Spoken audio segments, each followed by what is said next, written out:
It is actually quite ridiculous how many times I've tried to record this, which shouldn't be the case because I wanted this to be the last and final take that I make because I wanted to keep it as real and raw as possible, but I felt like my other past recordings were conveying it that way.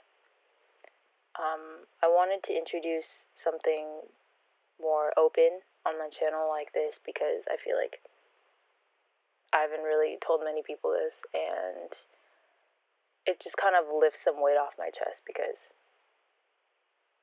I don't know, it's always on my mind. So here we go. This is my childhood in a nutshell.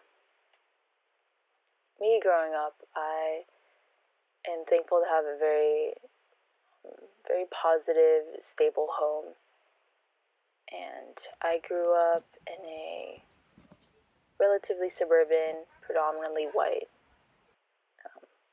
beach town with 2 siblings. Ever since the beginning, I always felt outcasted.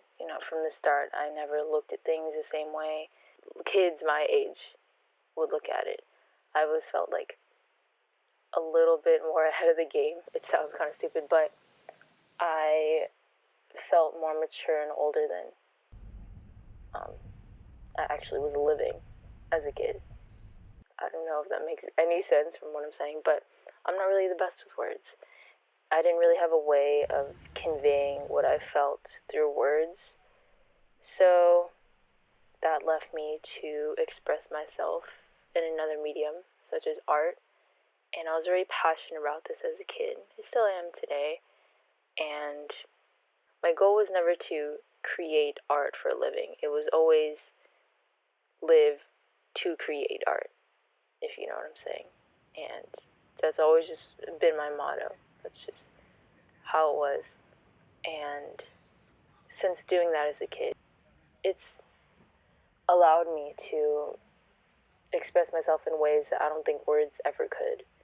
And I'm very thankful for that.